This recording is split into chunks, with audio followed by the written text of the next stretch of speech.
Hello, क्या करवा दिया? मेवाड़ चल रहा है क्या? तो मेवाड़ का पहला चित्र कौन सा है? श्रावक प्रतिक्रमण सूत्र चूर्णी। किस राजा के समय बना? तेज सिंह। चित्रकार कौन था? कमलचंद। उसके बाद मोकल के टाइम में कौन सा बना? सुपासनाउचर्यम। सुपासनाउचर्यम।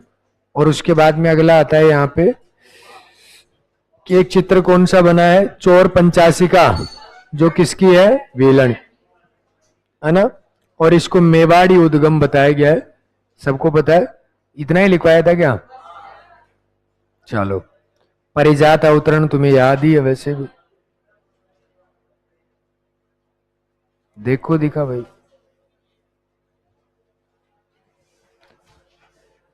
अगला मेवाड़ में एक चित्र आता है भाई संग्राम सिंह जी के टाइम में,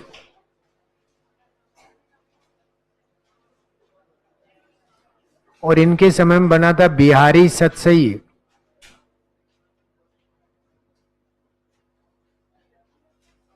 गीत गोविंद,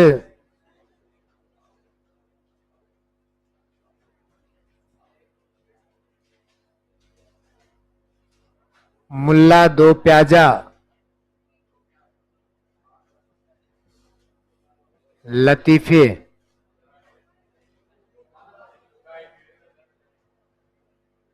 और कलीला और दमना।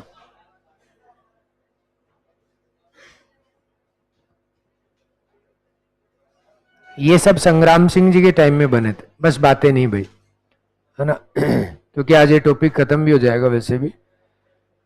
तो बिहारी सतसई में तो कृष्ण की बातें लिखी हुई है, बिहारी ने तो लिखा ही कृष्ण के बारे में है। तो ये आपको वैसे पता है। गीत गोविंद, गोविंद के गीत मतलब भगवान श्री कृष्ण, उनसे संबंधित ही है। और उनसे संबंध में गीत गोविंद में ज्यादातर जयदेव की ये पुस्तक है, और उसमें कृष्ण के बारे में उल्लेख किया गया है। भगवान श्री कृष्ण कहीं पे गोपियों के साथ में है, कहीं पे भगवान श्री कृष्ण उनसे झगड़ा कर रहे हैं, है ना। ऐसा गीत गोविंद के जो चित्र होते हैं उनमें, जैसे एक चित्र इनका ये भी है कि एक जगह पे भगवान श्री कृष्ण जो होते हैं वो किसी गोपी के साथ में बैठे हुए हैं, और राधा इसको देख लेती है। राधा देख के नाराज हो जाती है, नाराज होकर फिर जाके गांव से बाहर कहीं पेड़ के नीचे बैठ जाती है। फिर बाद में कृष्ण उसको मनाने के लिए जाता है, और मनाने के लिए जाता है तो वो नहीं मानती, नहीं मानती तो कृष्ण थोड़ा दूर जाके पेड़ के नीचे बैठ जाता है। फिर एक सखी आती है, वो राधा के पास में जाती है, और राधा को भयंकर गुस्सा आ रहा होता है, और वो सखी को कहती है कि कृष्ण मुझे दिखना नहीं चाहिए, जाने दो इसको यहाँ से, कि ये किसी गोपी के साथ में घूम रहा था। और उसके बाद में कहते हैं कि वो सखी जाके कृष्ण को कहती है कि आपको उसको मनाना पड़ेगा, उसको बहुत तेज गुस्सा है।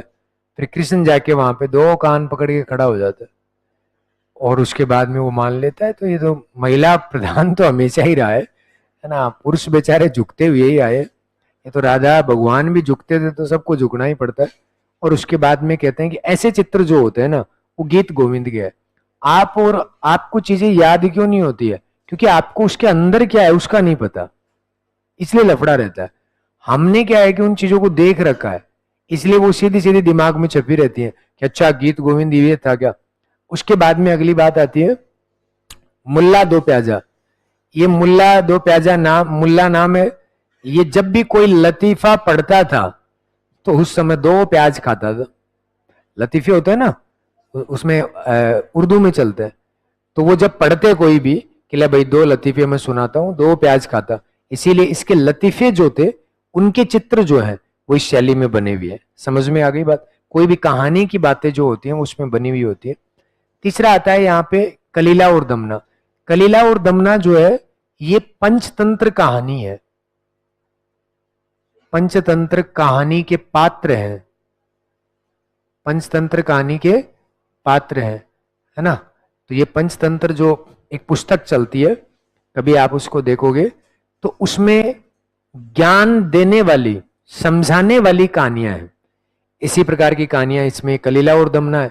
उसमें समझाया जाता है, जैसे एक पहले एक कहानी पढ़ी होगी आपने, ऐसी ज्ञान देने वाली कहानी है कि भाई एक राजा के चार बेटे थे, चारों के चारों बेलखने थे, और राजा उन सबको ज्ञान देना चाहता था।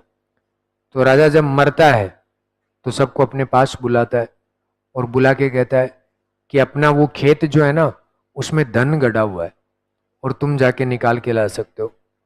उन्होंने कहा ठीक है। अब पहले तो कोई भी काम नहीं करता था, बाप मर गया, मरने के बाद में पहले धन लाएंगे, जलाएंगे बाद में, और उसके बाद में चले जाते हैं खेत की खुदाई करते हैं। खुदाई करते सारे को खोद खाद के रख देते हैं, कुछ नहीं मिला। तब एक डोकरा आता है कि पहले तुम्हारे बाप को जला के आओ। फिर वो जला के आते हैं और फिर आके बैठते हैं। फिर वो डोकरा कहता है कि ये तुम्हें ज्ञान दिया गया था, अब इसमें बिजाई कर दो और उसके बाद में खेती पैदावार होगी तो अपने आप धन मिलेगा। तो ऐसे सलाह देने वाली कहानियों पे आधारित पूरी बुक है ये पंचतंत्र। पंचतंत्र जो है ये पूरी बुक है और उसके कुछ कुछ कहानियों के चित्र जो है वो किसमें बने हुए हैं, अपने यहाँ पे। ये कलीला और दमना यहाँ पे कोई शियार होता है और ये भी एक राजा की कहानी से प्रभावित है कि उस राजा को समझाने के लिए ये कलीला और दमना चला था। बात पल्ले पड़ गई। तो ये कलीला दमना है और इसके बारे में, कलीला और दमना के बारे में पहली बार पता लगाया था अलबरूनी ने कि भाई ये कलीला दमना के चित्र है। और इसको अबुल फजल ने, इसी कलीला दमना को अबुल फजल जो होता है वो ये कहता है कि भाई ये क्या है, आयरे दानीरे है। इन्हीं का ही नाम देता है क्या, आयरे दानीरे है। तो ये कलीला दमना की दो चार बातें आपको याद रखनी पड़ेगी, मतलब सलाह देने वाली हैं इसमें कहानियां होती हैं, ठीक है। और जयसिंह का काल जब आता है, ये एक एक फैक्ट याद रखना पड़ेगा। जयसिंह के काल में लघु चित्र बने। कैसे चित्र बने, छोटे छोटे चित्र कह सकते हो, लघु मतलब छोटे छोटे चित्र, तो लघु चित्र बने थे। और उसके बाद में इस शैली का स्वर्णकाल जो है वो किसका काल कहलाता है, जगत सिंह का। किसका, जगत सिंह। अच्छा, जगत सिंह का काल स्वर्णकाल क्यों कहलाता है, इसका मुख्य कारण ये था कि इसके काल में दो चित्रकार थे फेमस, जो एग्जाम में पूछे भी जाते हैं, और इसने कला को प्रोत्साहित किया है। और जगत सिंह के समय में यहां पर एक संस्कृत पाठशाला हुआ करती थी, और इस संस्कृत पाठशाला जो है इसको इसने चित्रों में बदल दिया और इसका नाम रखा चितेरोरी ओवरी। चितेरोरी ओवरी। चितेरोरी ओवरी का मतलब ये होता है कि जैसे मैं आपसे कहूं कि ये महल है और इसमें अलग अलग प्रकार के लोग आके चित्र बना दे, तो चित्र बनाने वाला चितेरा, ओवरी का मतलब जिसमें बने हैं महलों का चित्र जो होता है, वो जिस महल में चित्र होते हैं, चितेरोरी ओवरी। और तस्वीर ही तस्वीर बनी हुई थी, इसीलिए इसको कहते हैं तस्वीर रो कारखानों। तस्वीर रो कारखानों, ये भी इसी शैली का चित्र है और ये याद रख सकते हो। और इन्हीं के काल में, जगत सिंह जी का काल जब आता है तो इनके काल में चित्रकार भी पूछे जाते हैं आजकल, और चित्रकार का नाम याद रखना शहाबुद्दीन। क्या नाम था, शहाबुद्दीन। और दूसरे का नाम होता है मनोहर। दूसरे का नाम क्या होता है, मनोहर। शहाबुद्दीन ने लिखा था रागमाला, यहाँ पे मेवाड़ की रागमाला चित्रित ये की थी। और मनोहर लिखता है आर्ष रामायण। आर्ष रामायण पर चित्र बनाता है। रामायण भगवान श्री राम के चित्र होते हैं और रागमाला राग से संबंधित चित्र होते हैं, जिसमें 6 राग 36 रागनियां होती है, ये मैंने बताया था। तो ये एक तो ये लिखता है और एक ये भागवत के चित्र बनाता है। भागवत पुराण के बारे में कल मैंने बताया था, सब जगह आपको मिल जाएगी। राय सिंह के टाइम पे फेमस भागवत पुराण बनी है ना। और भागवत पुराण का मतलब ये भी है कि इसमें कृष्ण का जन्म होता है, लोग खुशी में नाच रहे हैं कि कृष्ण के जन्म हो गया। उसके माता पिता गाय जो है उसको कुछ खिला रहे हैं, मतलब गाय को खिलाते हैं ना, बछड़े को, वो सब खिला रहे हैं। उसके बाद में कुछ साधु आए हुए हैं, उन साधुओं को दान दे रहे हैं, ये भागवत के चित्र होता है। और लास्ट में वो किसी राक्षस को मार रहा होता है अपने पैर से, है ना। तो ये चीजें याद रख सकते हो, इनमें बने। अच्छा, आपके एक बार पेपर में पूछा गया कि इनके समय में चित्र कौन कौन से बने, तो इनके समय में रसिक प्रिया, वो एक कृष्ण है, रसिक प्रिया। गीत गोविंद, गीत गोविंद एक आपके सामने रही, रागमाला, रागमाला। तो ये 3 चित्र जो है वो इन्हीं के टाइम पे बने थे। तो आपसे ये भी पूछा जा सकता है कि जगत सिंह के समय में कौन कौन से चित्र बने, और उसके बाद में अन्य चित्रों में हम याद करेंगे। 1-2 चित्र और है मेवाड़ के। तो संग्राम सिंह जी जो होते हैं उनके समय में कौन कौन सा, बिहारी सतसई, गीत गोविंद यानी कृष्ण से संबंधित बातें ज्यादा हुई है। मुल्ला दो प्याजा के लतीफे और कलीला व दमना कौन सी कहानी के पात्र है? पंचतंत्र कहानी। किसके है? पंचतंत्र कहानी के है। और ये पता लगाया किसने? अलबरूनी ने। अबुल फजल ने इनको क्या नाम दिया? आयरे दानिरे। जयसिंह के काल में कैसे बने? लघु चित्र। और स्वर्णकाल किसका काल कहलाता है? जगत सिंह का। इनके समय में क्या बनी हुई थी? एक संस्कृत पाठशाला, और उसको क्या बना दिया? चितेरोरी ओवरी तस्वीरों का कारखाना। इनके समय दो चित्रकार कौन कौन? शहाबुद्दीन और मनोहर। एक ने लिखा क्या? आर्ष रामायण, और एक ने क्या लिखा? रागमाला और भागवत पुराण। उधर उसके रसिक प्रिया, गीत गोविंद, रागमाला, ये सब चित्र इनके टाइम में बने थे। और ये आपका मेवाड़ है। और इसमें एक दो और याद रखना चाहो तो रख लेना, जैसे 12 मासा, ये एक चित्र है। और 12 मासा अभी वर्तमान में है सरस्वती भंडार उदयपुर। ये वहां पे उदयपुर की ओल्ड सिटी में एक बाग है, नवलखा बाग, कभी सुना होगा तुमने। उस नवलखा बाग के अंदर एक लाइब्रेरी चलती है जहां पर बच्चों को फ्री में पढ़ाया जाता है कि आप कोई भी आओ पढ़ के चले जाओ। और इतनी सारी किताबें हैं। मैं कहता हूं कि सरकार की इतनी सारी चीजें हैं जिनका फायदा लेने वाले लोग नहीं है। बस फर्क इतना रह गया कि वो ऐसी जगह पे रह गई जहां पर लोग जागरूक कम है। मेवाड़ में इन सब चीजों का इंटरेस्ट नहीं है, वहां पे लोग जागरूक कम है। अगर जयपुर हो वो, तो भाई साहब उसमें सीट नहीं मिले, जनता वहीं बैठी रहे सारे दिन, और वहां वो खाली पड़ी रहती है। पूरा बाग है। यानी कि ये मान के चलो कि जून की भयंकर गर्मी जब होती है, जब अपने यहाँ पे सब कुछ तपता है, आप उसके सामने से निकलोगे ना, ऐसा बाग है कि ठंडी हवाएं आएगी। सर्दी लगती है शाम को 7 बजे तो वहां, क्योंकि हम तो जब भी शाम को क्लास से फ्री होते थे तो वहां से निकल के पिछोला जाता है, तो सुकून के लिए आराम से पिछोला जाके बैठो, फतेह सागर जाके बैठो, जनता को देखो वहां क्या क्या करते हैं ना, घूम रही है जनता। आप और हम बस तैयारियों में मर रहे हैं ना, अपने को इन्हीं जिंदगी में यही कर, और वो उधर नहीं जाना चाहिए। देखो भाई, ये भी अच्छी बात है, घूमना चाहिए, और घूमोगे नहीं तब तक कुछ नहीं हो सकता। देखो अपन मान लो कि राजस्थान से बाहर तो मत जाओ, कोई काम का नहीं है। यहां जाओगे तो 4 बातें सीख क्या होगे भाई? एक तो मैं, अगर मेरे से कोई अब पूछे कि पिछोला फतेह सागर की छोटी छोटी बात भी पूछ ले, मैं बता दूंगा, आप थोड़ी बता पाओगे।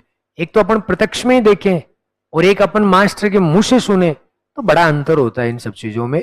तो जहां का भी टूर लगे और जाने का मौका मिले, तो ऐसे मत सोचा करो नहीं मैं फोन चलाऊंगा मैं नहीं जाऊं, जाना चाहिए। पर ऐसा भी नहीं है कि समय खराब ही करना चाहिए। जैसे मान लो अब चले गए तो 2 दिन उदयपुर रुक के आओ, कोई दोस्त के पास जाओ। वैसे तो खर्चा उठाना अभी बस की बात नहीं है, घर वालों खर्चे पे भी नहीं जाना चाहिए, है ना। दोस्त के रूम पे जाओ, वहां रुको, आराम से खाओ पियो और देखो। वो वहां जो रह रहा होगा वही आपको अच्छी चीजें बता सकता है। अगर आप खुद से जाओगे ना, नहीं सीख पाओगे, कभी नहीं पता चलेगा कि कौन सी चीज कहाँ पे है ना। तो इसलिए आपको याद रखना चाहिए कि सरस्वती भंडार है नवलखा बाग में, और यहां पर ही ये 12 मासा चित्र जो है ये चित्रित हुआ, मतलब लिखा गया, अभी भी रखा हुआ है, तो याद रख सकते हो।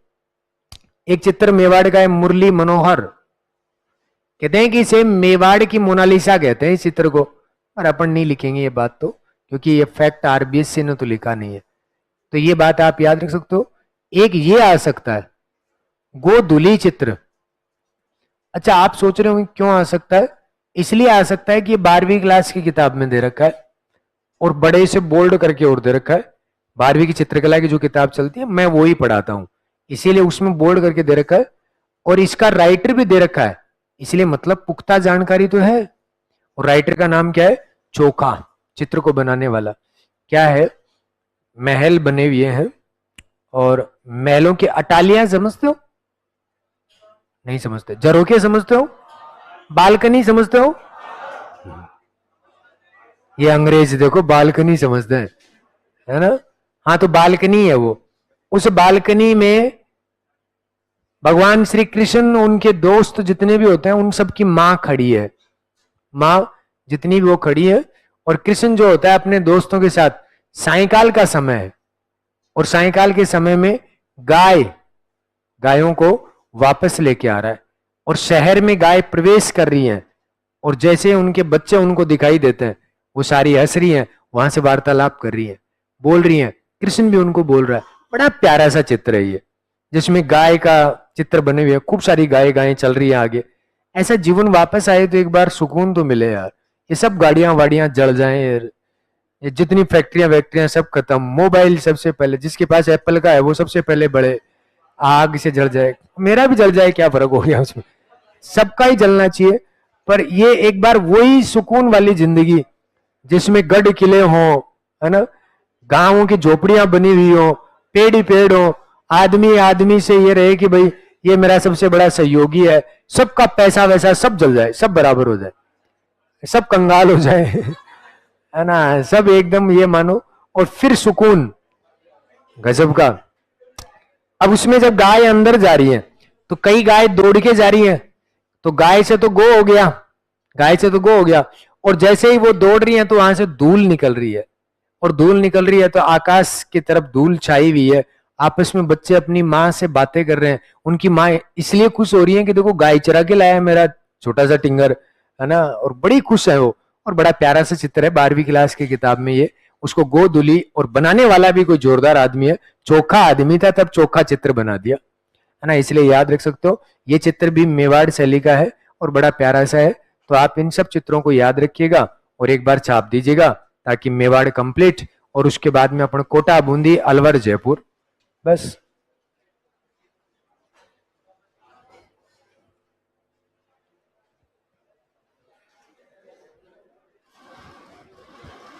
और आपको तो यही जिंदगी पसंद है ना,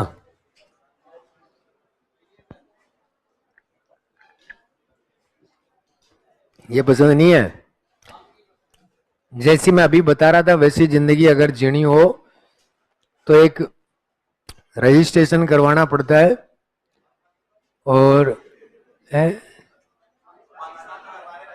है, नहीं नहीं, रजिस्ट्रेशन करवाना पड़ता है अपने पुष्कर का, और वहां पे कैंप होता है 10 से 12 दिन का, और उसमें जाओ, सुकून है, कुछ नहीं बोलना, अरावली में बैठे रहना है, खाना अपने आप आएगा, किसके साथ बैठे रहना है, तू तो चले मत जाना, नहीं तो उसको भी बंग कर देगा।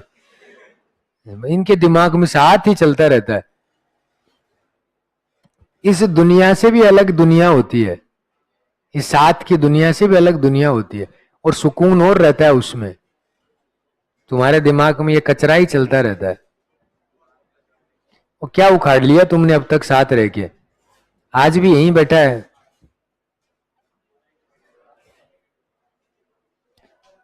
आज जो यहां बैठे हैं वो बच्चे सारे सीधे हैं, पर ये सीधे तो क्या ही होंगे, ये शाम को घूमेंगे, है ना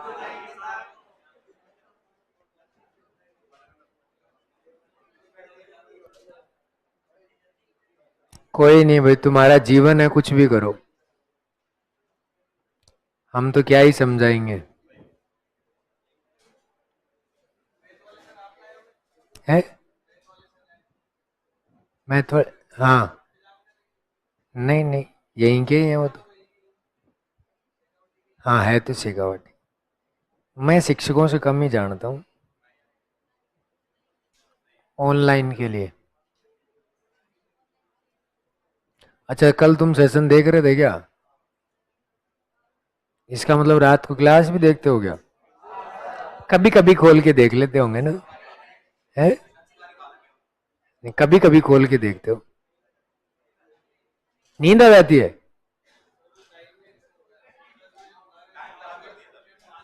तो मैं भी तो आ रहा हूँ, है, क्या, कितने बजे? मास्टर भी तो होने चाहिए, क्या कुर्सियां पे बैठ के पढ़ोगे यहाँ? मास्टर ही फ्री नहीं है, बैच इतने सारे हो गए हैं, हर 10 दिन में एक बैच बन रहा है।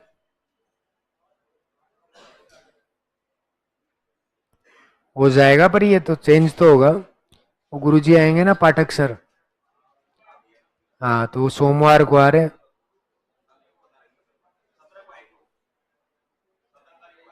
अब वो जब आएंगे तभी क्लासेस चेंज होंगी। फिर वो सुबह वाला तुम्हारा बच रहा है ना शायद, सुबह वाला वो लेंगे फिर, या किसी और में ले लेंगे, तो यहाँ कोई और ले लेगा।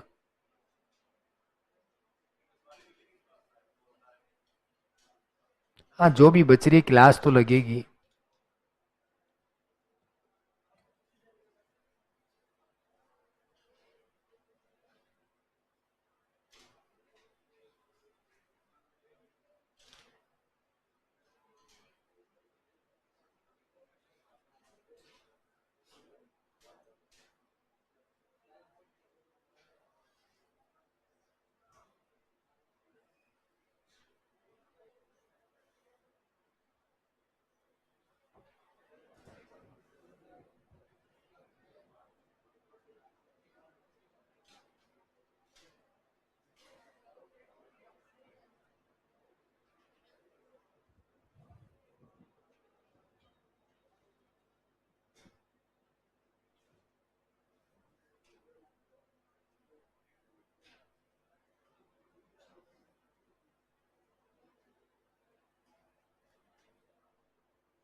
लिख दिया।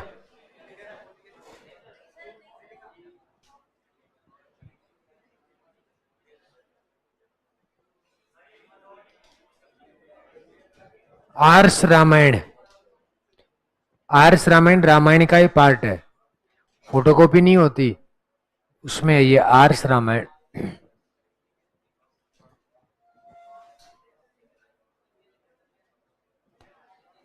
थोड़ा लिखने स्पीड से लिखा करो।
मेवाड़ के चित्र हैं ये,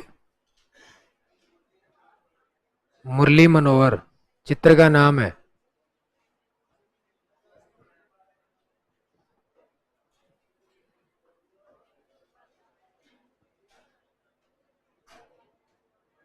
लिख दिया।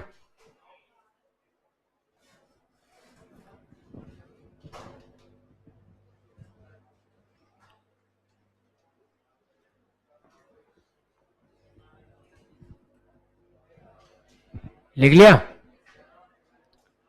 उसके बाद में देखो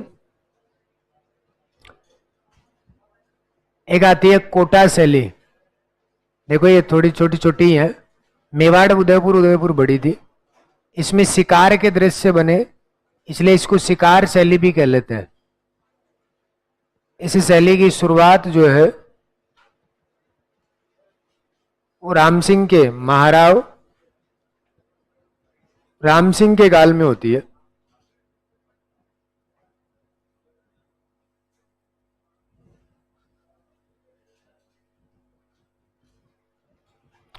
और कोटा शैली का जो प्रमुख चित्र होता है, इसके प्रमुख चित्र जो है वो आप याद रख सकते हो, शिकार के दृश्य, शिकार के दृश्य।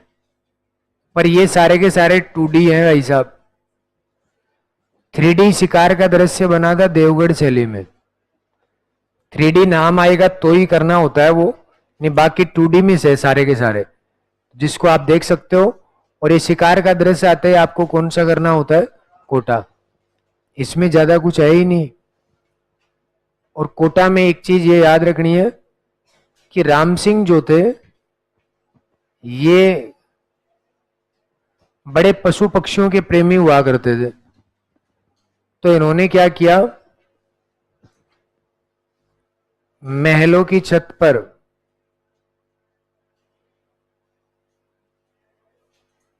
घोड़े का चित्र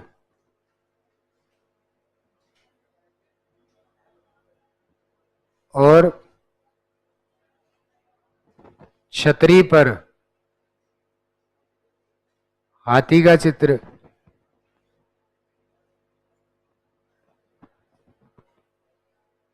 हाथी की सूंड पर नृत्यांगना का चित्र, ये सब बनवाया। तो ये आप कोटा शैली में एक मैंने लिखवा दिया है कि महिलाओं को भी क्या करते हुए दिखाया गया, शिकार करते हुए दिखाया गया था। ठीक है, याद रह जाएगी बात ये। तो ये बातें हैं बस कोटा शैली में, और कुछ नहीं है, क्योंकि इसमें सवाल ही बस शिकार के दृश्य ही आता है ना। अब आपसे ये जरूर पूछ सकता है, जैसे भीम सिंह जी जब राजा बने थे, ये अभी सेकंड ग्रेड में पूछा गया था, भीम सिंह जी के टाइम में इस शैली पर कौन सी संप्रदाय का प्रभाव पड़ा, वल्लभ संप्रदाय। इसका मतलब कृष्ण के चित्र बने। वल्लभ संप्रदाय का मतलब क्या होता है, कृष्ण के चित्र बने। और यहां पर जब उमेद सिंह जी आते हैं, उमेद सिंह जी जब आते हैं तो इनके समय में इस शैली पर किसके चित्र बने थे, शिकार के दृश्य, शिकार के दृश्य। तो आपको ऐसे सीधा पूछा गया था, ऊपर दे दिया, इसमें से कौन सा कोटा शैली जो है उससे संबंधित कथन असत्य है या सत्य है, कौन कौन से कथन सही है और कौन कौन से गलत है। तो ऐसे कैसे आया था। अब आप बताओ, भीम जो था उनके साथ में भगवान श्री कृष्ण थे कि नहीं। तो याद रख लो, वल्लभ संप्रदाय का प्रभाव भीम सिंह जी के टाइम में, और उमेद सिंह जी जो होते हैं इनके समय में क्या, शिकार। क्योंकि उमेद सिंह जी खुद भी किसका शिकार कर रहे हैं, सुअर का। तो ऐसे याद रख सकते हो। ये याद करने का एक अपने आप में तरीका होना चाहिए खुद से, नहीं तो चीजें आप टफ अपने आप से बनाते हो और ये चीजें आपसे पूछी भी जाती है। उमेद सिंह जी के टाइम में ये बना था। और एक बूंदी शैली का उदाहरण होता है जिसमें उमेद सिंह जी श्रीनाथ जी की पूजा करते हुए का चित्र है, और बूंदी नहीं आए तो फिर कोटा करना होता है ना। तो यहां से आप याद रखिएगा, ये दोनों की दोनों बातें बड़ी इंपॉर्टेंट है। तो आपसे ये पूछे, ये तो कोई बड़ा फिक्स नहीं है कि भाई ये एग्जाम में आए। राम सिंह जी पशु पक्षियों के अधिक प्रेमी थे, इसलिए यहाँ पर इन्होंने महलों की छत पे, यानी कि महल है उसकी छत पे घोड़े का चित्र बनवा दिया, और छतरी के ऊपर जितनी भी छतरियां थी, महलों की छत और छतरियां बनी जो चित्रों में, उन सब पे हाथी के चित्र बनवा रखे हैं। और उसके बाद में हाथी की सूंड पे एक महिला जो होती है वो नृत्यांगना डांस कर रही है, यानी कि ये उस पे बनता है ना। ऐसा साउथ की फिल्मों में खूब होता है। उसके बाद में बताओ, कोटा शैली को क्या कहते हैं, शिकार शैली। कोटा शैली क्या कहते हैं, शिकार शैली। तो यहाँ पर चित्र भी किसके बनेंगे, शिकार के दृश्य। राम सिंह जी ने छत पर तो किसका चित्र, घोड़े का, और छतरी पर किसका, हाथी का, और उसके बाद में नृत्यांगना का किस पे, याद रख सकते हो। और उसके बाद में अगली बात आती है यहाँ पे कि भीम सिंह जी के समय में ये शैली किससे प्रभावित हुई, वल्लभ संप्रदाय से, और उमेद सिंह जी के समय किसके चित्र बने, शिकार के। छाप दो, खत्म हो गई। अब छोटी छोटी है ये।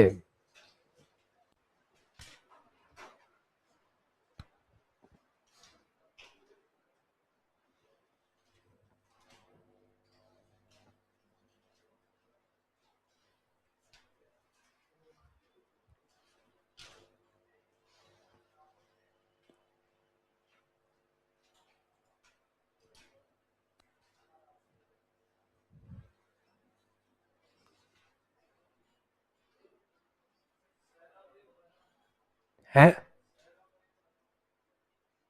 महाराव है वो तो यार, इतना तो पता होना ही चाहिए। बूंदी कोटा वाले महाराव भी तो है।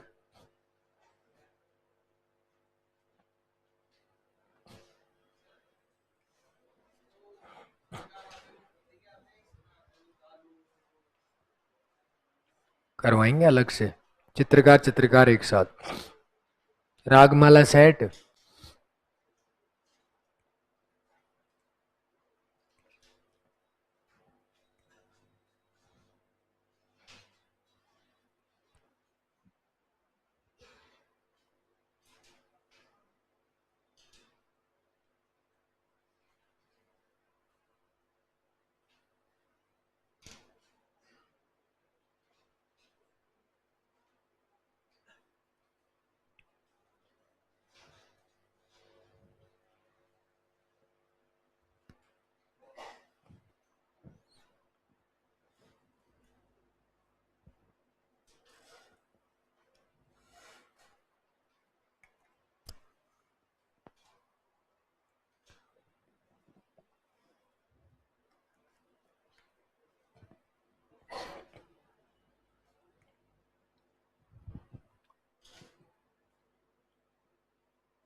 लिख दिया, सबने लिख दिया क्या? उधर वाला भी। उसके बाद में लिखो बूंदी सैली।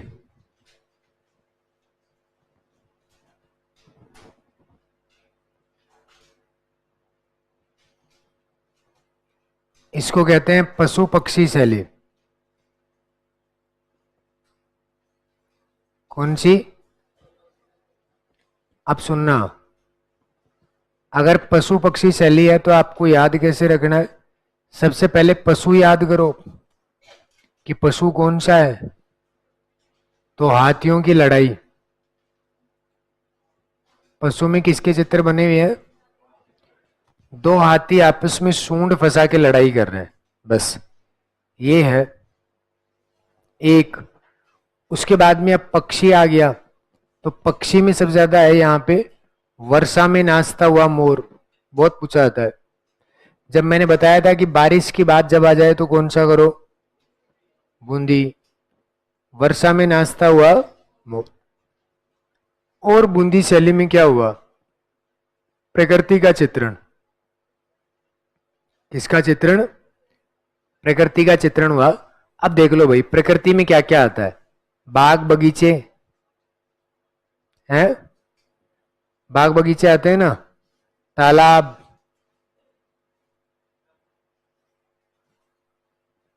उसके बाद में झरनों के पास चहकते हुए पक्षी, ये सब आपको समझ में आ जाएगी कि जहां बारिश होगी वहां सब चीजें होती हैं। ये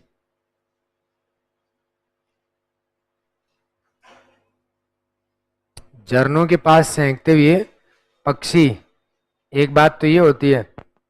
उसके बाद में दूसरी बात आती है यहाँ पे, उछल कूद करते हुए बंदर,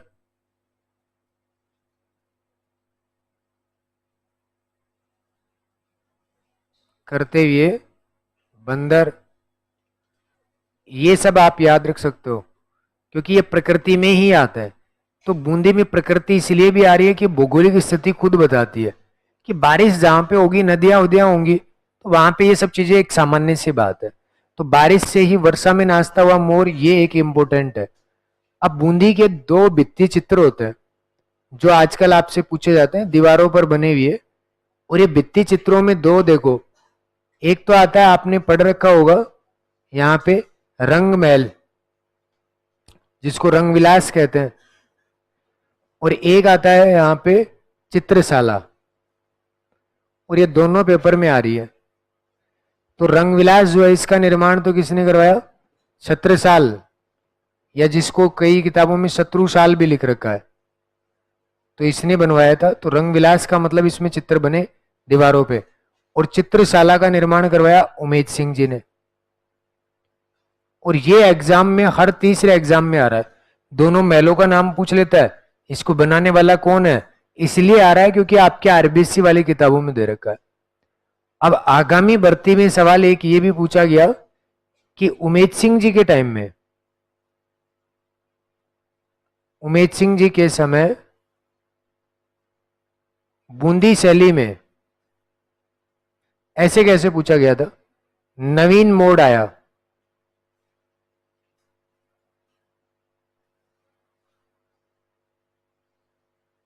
जिसमें क्या नवीन मोड आया? जिसमें जो चित्र बने थे उनकी भावनाओं में सरलता। ये लाइन ऐसे कैसे आई हुई है भाई? प्रकृति में विविधता, अलग अलग प्रकार के विविधता,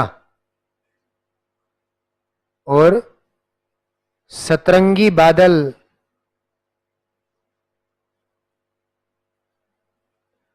इनके चित्र जो है वो बने। तो ये ऐसे कैसे क्या दिया उसने?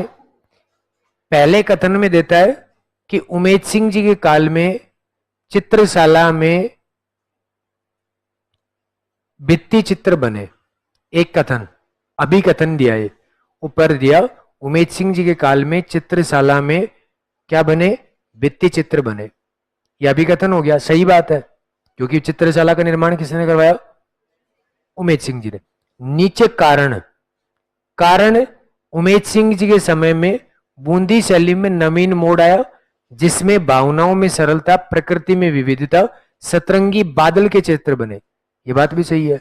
और ये नीचे वाला कथन जो होता है, ऊपर वाला अभी कथन जो था, उसका कारण है ये, क्योंकि ये चित्रशाला बनी तभी तो उसमें ये चित्र बने। हमेशा जब अभी कथन का सवाल आप करो तो उसमें जैसे ही वो कथन खत्म हुआ और नीचे का कारण जब पढ़ो तो उसमें क्योंकि लगा लिया करो। तो ये यही तो है कि उमेद सिंह जी के काल में चित्रशाला में भित्ति चित्र बने, क्योंकि उमेद सिंह जी के समय में बूंदी शैली में नवीन मोड़ आया, जिसमें भावनाओं में सरलता, प्रकृति में विविधता और सतरंगी बादल के चित्र देखने को मिले। इसीलिए इसका पूरा कथन तब होता है। और फिर ऊपर इसका उत्तर करना था, कथन ए और आर दोनों सही है, आर ए की सही व्याख्या है। अब इतना माइंड अगर आप लगा सकते हो तो बात पल्ले पड़ेगी, क्योंकि इनमें ऐसे नहीं पूछा जाएगा अब कि सिंपल सा सवाल आ गया और वो दे देंगे, नहीं। ये बात आप दिमाग में डाल लो, ऐसी चीजें आप याद रखनी पड़ेंगी। और ये कोई ज्यादा कठिन शब्द नहीं है, आपको ये तो याद कर रखा है, पहले से भी आ ही रहा था। ये तो पहले ऐसे आता था कि बूंदी में चित्रशाला का निर्माण किस राजा ने करवाया? उमेद सिंह करते, वो तो याद है ही। नया याद करना है कि बूंदी शैली में नवीन मोड़ आया, ठीक है, याद रह जाएगी ये बात। तो जिसमें भावनाओं में सरलता, भावनाओं में जो चित्र बने हुए थे उन सब की भावनाएं जो दिखाई गई बोर्ड उस पे बना के भित्ति चित्रण में, उनमें थोड़ी सरलता थी। कोई खुश था, कोई रो रहा था, समझ में आ रहा था सरलता का मतलब, है ना। कोई खेल रहे हैं तो हंस रहे हैं, तो हम अनुमान लगा पा रहे थे, तो उसका मतलब होता है भावनाओं में क्या थी, सरलता। रोना, दुखी होना, ये सब भावनाएं तो होती है, अरे फीलिंग्स ही तो होती है ये, फीलिंग समझते हैं, भावना नहीं समझते। उसके बाद प्रकृति की विविधता, पहले एक जैसे चित्र बने, बाकी राजाओं के टाइम में, उमेद सिंह जी के टाइम में विविधता आई, अलग अलग प्रकार के चित्र बनाए गए, पेड़ पौधों के, झरनों के, बंदरों के, और सबको चहकते हुए पक्षी वक्षी सब उसमें है। उसके बाद में प्रकृति में विविधता, सतरंगी बादल, इंद्रधनुष वाले बादल दिखा दिए, और क्या है, नई बात थोड़ी है ये, तो इसीलिए आप याद रख सकते हो। तो यहां से आपसे पूछे कि बूंदी शैली का दूसरा नाम क्या है, जैसे आपके दिमाग में आए एक पशु पक्षी शैली कहते हैं, तो पहला सवाल ये आना चाहिए कि पशु कौन सा था, हाथियों की लड़ाई, और पक्षी कौन सा था, मोर, किस में डांस कर रहा है, वर्षा में, तो वर्षा में नाचता हुआ मोर। और प्रकृति का चित्रण याद रहे तो रहे, नहीं मत रहो, पर ये तो बताया ना प्रकृति का चित्रण वहां होगा जहां बारिश होगी। तो प्रकृति के चित्रण में क्या क्या होता है, प्रकृति में तालाब, बाग, बगीचे, झरने, उसके पास में पक्षी चेकेंगे। अब तुम जो जाके रेगिस्तान में पक्षियों को चेकवाओ, कैसे चेकेंगे बताओ। तो वो वहां की भौगोलिक स्थिति ऐसी है ताकि चित्रकार वो ही बना पाया, बस समझ में आई क्या बात। उसके बाद में यहाँ पे रंग विलास महल का निर्माण किसके समय में हुआ, छत्रसाल है रंग विलास का किसके समय, छत्रसाल, है ना। और उसके बाद में चित्रशाला का निर्माण उमेश सिंह। ये बूंदी शैली समाप्त हो चुकी।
लिख दिया?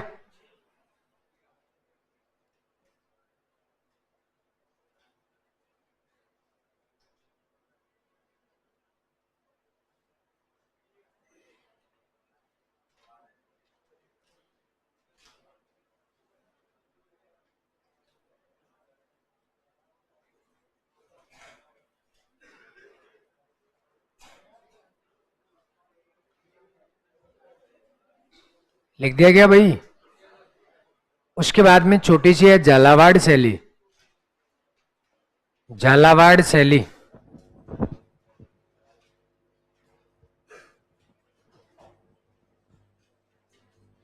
और ये भी रिट में पूछा गया अभी।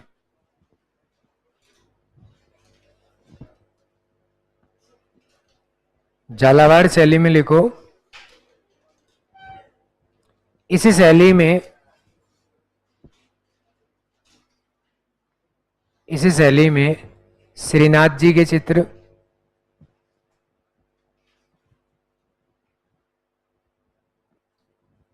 श्रीनाथ जी के चित्र, राधा कृष्ण के चित्र, सीताराम के चित्र, सब देवताओं के ही है। श्रीनाथ जी के चित्र, राधा कृष्ण का चित्र और सीताराम के चित्र बनाए गए। बस यही लाइन आई थी कथन में। तो देवताओं से संबंधित झालावाड़ है। उसके बाद में अब बस जयपुर और अलवर बची है। चित्र ही होते हैं मुख्य। चित्रकार तो 2 मिनट में लिख लोगे, विशेषता भी 2 मिनट में लिख लोगे, यही ज्यादा मुख्य होता है। तो सबसे पहले अगली शैली आती है आमेर।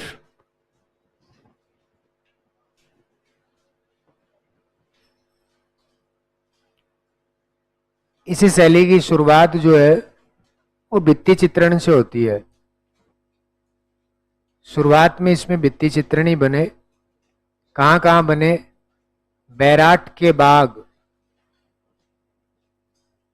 और मौजमाबाद में। ठीक है, यह आमेर का पुराना नाम कह सकते हो, मुस्लिम शासकों ने रखा था वो। और बैराट विराटनगर वाला, विराटनगर में बैराट में एक बाग है और उसमें भित्ति चित्रण दीवारों बना हुआ है। चित्र किसके बने वो किसी को नहीं पता चला। जैसे मैंने कंकाल के चित्र लिखवाए बैराट में, तो वो एक उसके तरीके के चित्र है। मौजमाबाद, ये याद रहे तो ठीक है, नहीं कोई जरूरी नहीं है, इसको याद रखना इतना इंपॉर्टेंट नहीं है। यहां पे सवाल आता है इस शैली का सबसे प्राचीन चित्र। 4 ही लाइन है इसमें बस, और चारों की चारों पूछी अभी रिट में। प्राचीन चित्र जो होता है वो 1591 91 में बना था और उसका नाम है यशोधरा चरित्र। ये थोड़ा सा आपको याद रखना पड़ेगा। उसके बाद में यहां 1588 में रजनामा चित्र बना, जो किसने बनवाया? मानसिंह ने। और ये रजनामा जो है वो अकबर को भेंट की गई।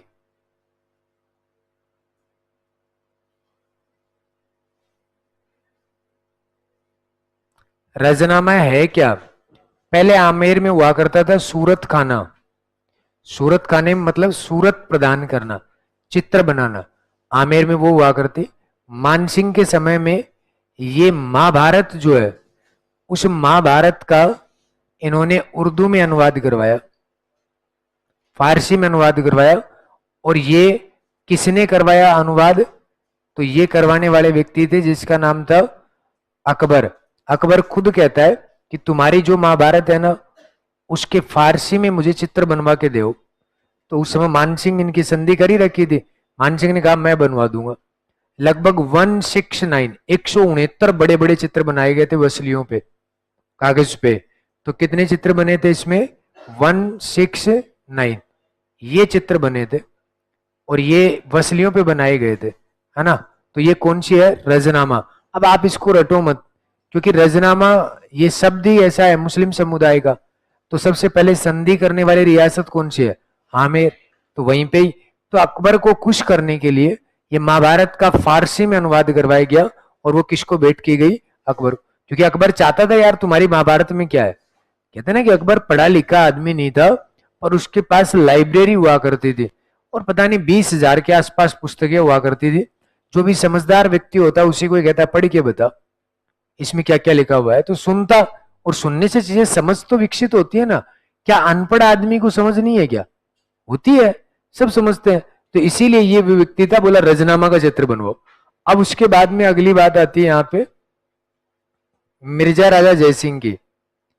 और मिर्जा राजा जयसिंह जो होता है, उनकी जैसे ही बात आती है तो इनकी इनकी पत्नी जो होती है, और इनकी पत्नी जो थी उसका नाम था चंद्र कुंवरी। क्या नाम था? और चंद्र कुंवरी के लिए इन्होंने 2 चित्र बनवाए। एक तो बनवाया रसिक प्रिया, कौन सा? रसिक प्रिया। और एक बनवाया कृष्ण रुक्मणी, कृष्ण रुक्मणी और वेली। जैसे आपने ऐसे पढ़ा होगा ना, वेली कृष्ण रुक्मणी री वचनी का, ये उल्टा है। यहां पे कृष्ण पहले आएगा, फिर कौन आएगी? रुक्मणी, और फिर वेली।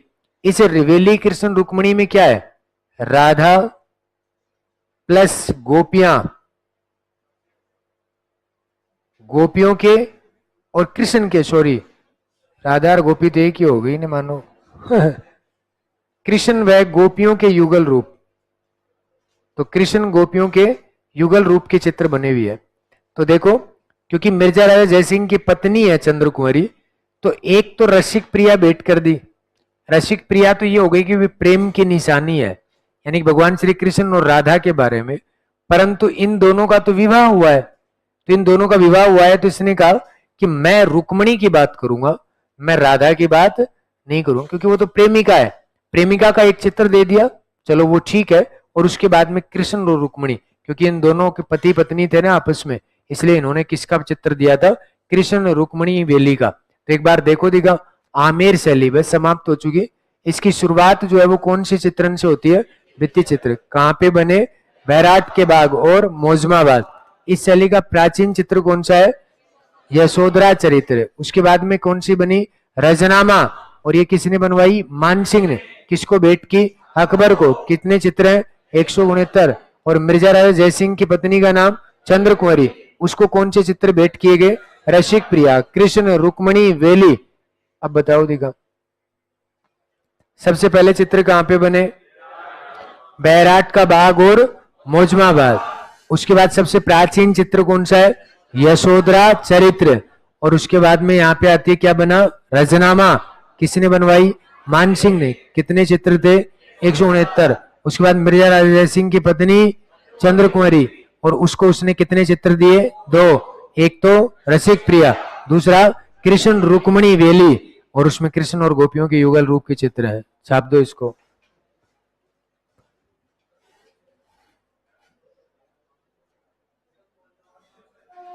क्या क्या कह रहा है? क्या बोल रहा है ये भाई? मोजमाबाद आमेर का पुराना नाम, ये मुस्लिम समुदाय ने रखा था ना मोजमाबाद। हाँ तो उस समय का है, तेरे को पता ही है तो क्यों पूछ रहा है? हाँ तो उसको बता पीछे मुंह करके तो।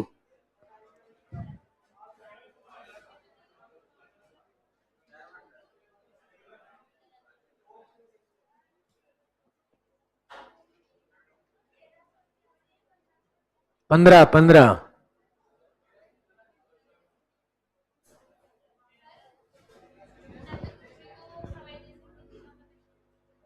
किसकी थी? अच्छा चंद्रावती। ले तू खुश रहे।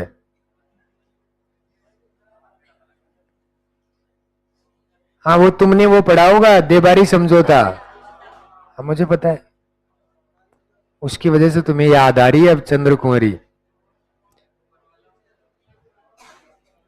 इनको देवारी समझौता याद है, फालतू की चीजें सबको याद रहती हैं।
हैं 91 ही है और क्या।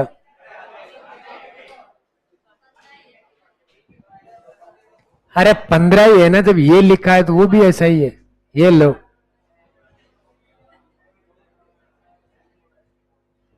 आप खुश। ये ले, तुम जब सुन बोलता हूं तब सो रहे होते हो क्या? जब बोले तब ध्यान होना चाहिए ना, कौन सा है ये।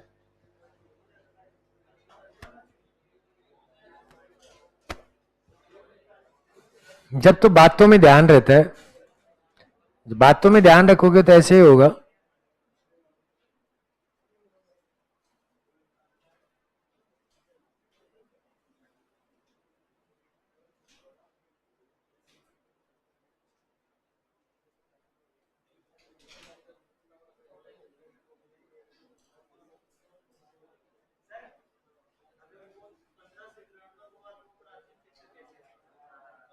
अब ये तो भाई आरबीएससी किताब में देख, ये मेरे को भी आया था दिमाग में कि 88 वाला 1591, पर वो अपना नहीं है ना।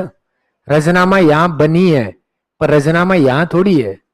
रजनामा तो अकबर को दे दी, तो सबसे प्राचीन चित्र तो वही कहलाया ना, यशोधरा चरित्र का। और ये कोई मैं मेरी तरफ से थोड़ी लिखवा रहा हूं, लिख देगा हूं उसमें, देख ले। वो 10th वाली किताब किसके पास थी भाई? थी यहाँ किसी के पास? तो मानेगा, मुझे भी तो पता है, मैं भी तो लिखवा ही रहा हूं। अब वही तो बात है भाई, तू जो सोच रहा है वो मैं भी सोचता ही हूं कि वो प्राचीन कैसे हुआ, पर वो रजनामा यहाँ की नहीं है ना, वो बना के भेंट कर दी गई। हाँ,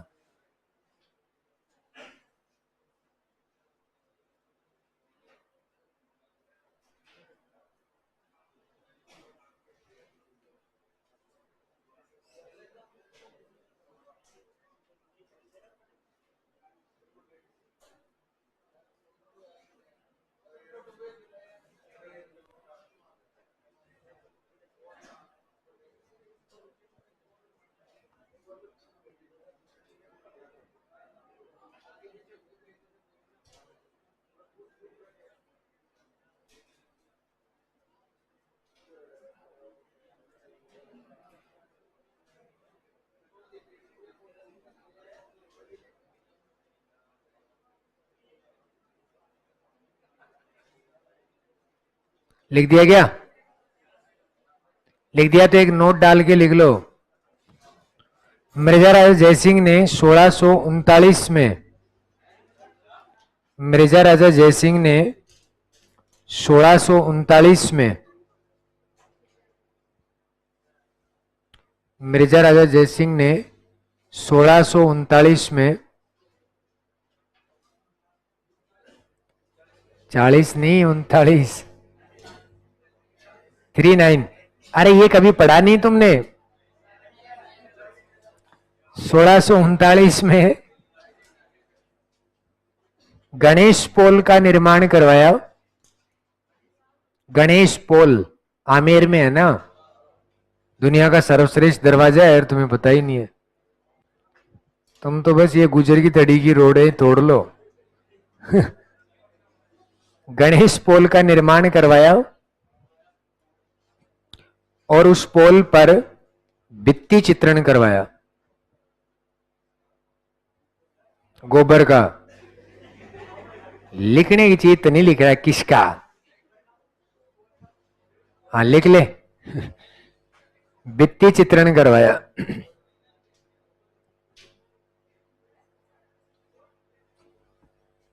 अभी पूछूंगा ना, एक अलवर और बची है बस, फिर सारे चित्र पूछूंगा सबसे खड़ा करके, क्योंकि ये याद करवाना जरूरी है मेरे लिए। और फिर अगर याद नहीं हुई है तो देखो, फिर आज एक लकड़ी देना रहे कोई ढंगी से, आप मुर्गा बन के कुटू है। लास्ट शैली है जयपुर, और इसके बाद में एक है अलवर। अच्छा, जयपुर शैली की तो आपको मैंने वैसे करवा भी रखा है। बताओ, मेहंदी लगाती हुई महिला कहां? कुरान पढ़ती हुई शहजादी, भिक्षा देती हुई महिला, हो गई।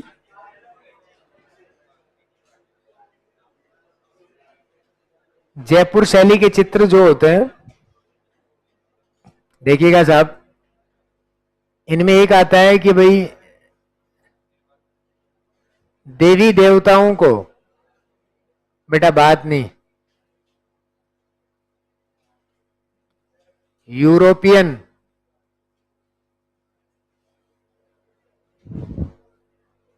कुर्सियों पर बिठाया गया।